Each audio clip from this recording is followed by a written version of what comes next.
Aspiring Christian presents The Amazing Atheist's Weird Subjective Morality and Argumentative Boondoggle.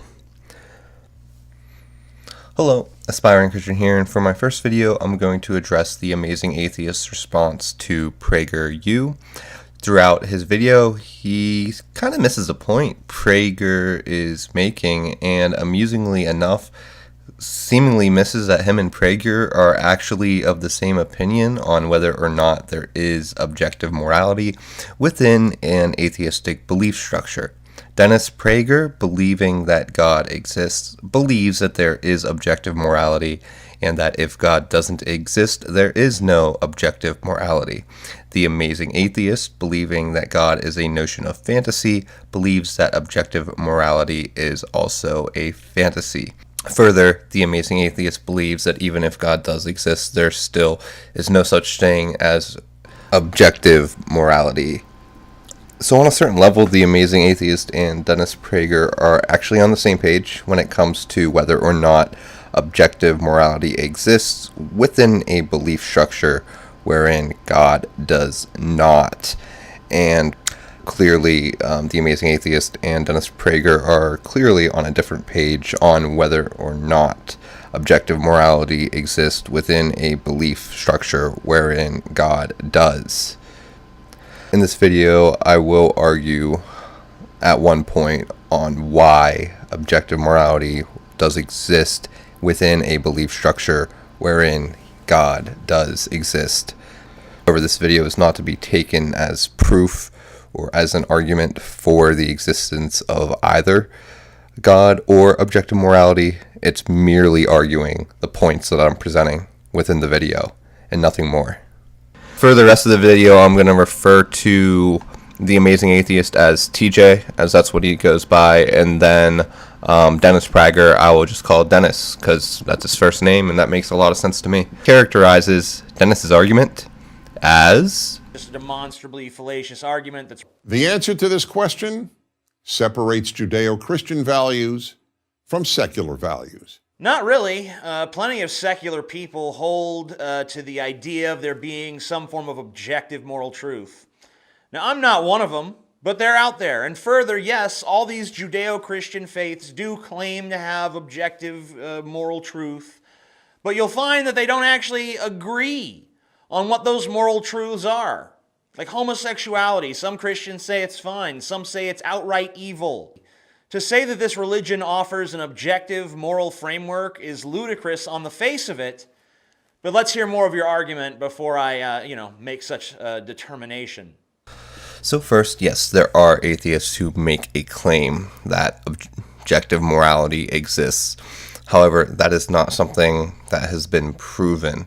So for any atheist that prides themselves on skepticism, it does seem a little ridiculous to accept that there are objective moral truths without any evidence. And yes, there is a healthy theological debate on a plethora of moral issues, but Dennis is not claiming that those whose values are within a Judeo-Christian framework agree universally. He's merely stating that our society was founded by those who existed in a Judeo-Christian society. That isn't to say, obviously, that they were all Christians, because they weren't, but the society that existed within the modern continental United States at the time of the nation's founding was a Judeo-Christian society, and thus the society which they founded was so founded within that context. If I asked you how you know that the Earth is round, you would show me photographs from outer space or offer me measurable data. But what photographs could you show? What measurements could you provide that prove that murder or rape or theft is wrong? I mean, I can provide tremendous amounts of evidence that they destabilize societies by undermining cooperation. I could provide evidence that making any of these things socially permissible would throw our society into chaos, fear, and despair. And to me, that's wrong. But you're right, that's just my opinion. So this is one part of the video where TJ seems to really get it. To an atheist, the only view on morality that would make sense is that moral questions are subjective, and there's no absolute truth on morality. However, TJ's point on human society fails to prove that murder is wrong. It begs the question on whether a maintained human society, or a human society at all, is good. Perhaps it's good for human societies to be destabilized. Perhaps it would be in the best interest of our planet, other species on our planet. And hypothetically, if there were a more intelligent species with better technology which existed, perhaps it would be in their interest for human society to be destabilized. Thus, evidence showing that murder, theft, and rape within human society are harmful to human society is not evidence that those things are wrong, at least not in any sort of objective manner. TJ merely demonstrated that murder is bad for human society. That murder is bad for society is an obvious point, but to his credit, he made it well. Yet you, who do believe in it, are not expected to provide any evidence of it whatsoever. How does that work? I mean, if you can't prove my position, then my position must be right. Now, I think this is an unfair characterization. Dennis is not challenging the viewer necessarily to prove the existence of objective morality, nor is he making an argument to prove that objective morality exists. He's making an argument that objective morality doesn't exist outside of a deistic or theistic context. And TJ at least agrees that within an atheistic context, objective morality doesn't exist. There are scientific facts, but without God, there are no moral facts.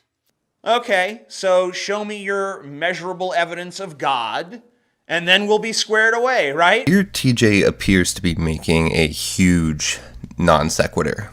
Again, this video is not an attempt to prove the existence of God. If you want to argue against the objective morality argument for the existence of God, there's plenty who make that argument, to include William Lane Craig. Now, I don't personally buy into the argument for God via objective morality, but it's out there.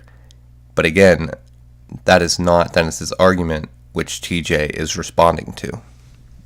Judeo-Christian values are predicated on the existence of a God of morality. In other words, only if there is a God who says murder is murder wrong?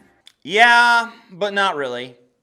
First of all, the God of the Bible makes plenty of exceptions to the no murder clause. I mean, he does sanction quite a few killings in the Bible. I get the point that TJ is making here, but I think he's really missing the mark here as well. All murders are killings, but not all killings are murders. Within our society, murder is illegal, but the US government sanctions plenty of killing, from the death penalty to drone strikes, etc. Now, I personally disagree with these policies, and I believe that TJ does as well. However, there's a clear distinction between murder and government-sanctioned killing in the eyes of most people. And personally, I don't find government-sanctioned killing more morally preferable than murder in most instances. However, since humans already make this sort of distinction for a government over a portion of land on one planet, then couldn't it be true that the creator of the universe, if one exists, also makes a similar distinction? But even if we had this God who created us and said, murder is wrong, does that really make it objectively true? I mean, if I created the universe exactly as it is today, but I said, murder is good, does that mean murder is now objectively good and awesome? I tend to think that even if there was a God, his opinion would be just as subjective as anyone else's. Like if I paint a painting, my interpretation of it isn't automatically the only correct interpretation. This painting analogy is a false analogy. It's well thought out and he explains it well in his video, but it's still a false analogy. He's right when he says that a painter's interpretation of a painting wouldn't be the objective interpretation of the painting. However, it's not a fitting analogy, as a creator's dictated moral framework would be the criteria by which they would judge the moral actions of their creation. Regardless of the creator of a universe, whether benevolent or malevolent, their morality would be the objective moral framework of that universe. Now, allow me to provide an analogy which I think is more applicable. Or applicable. One of those. Let's say that someone creates a video game wherein moral currency determines whether or not the player gets to the next level. Now, in this particular game, being charitable, putting others before yourself, being kind, patient, etc., all increases the player's moral currency. Obviously, that would be quite a boring game that nobody would ever buy. This is an analogy. So in the other direction, murder, theft, rape, etc., would detract from one's moral currency. Imagine that this is the game that we're playing right now, and that this universe and our present reality is simply level 1. In such a scenario, morality is still objective because that is the manner in which we would earn our moral currency. Morality is objective if God exists because God's standard would be the ones which self-reflective entities would be judged by. Again, this is not a proof that God exists. It is merely pointing out the fact that TJ agrees with that within an atheistic framework, there is no objective morality. And this analogy seeks to explain why there is objective morality within the context of the existence of God. I think it's a fair analogy.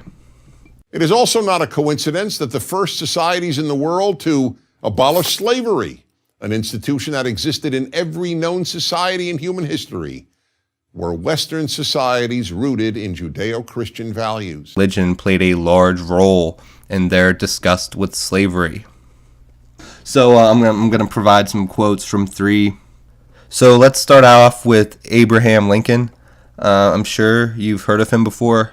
He said, "I know there is a God and that he hates injustice and slavery.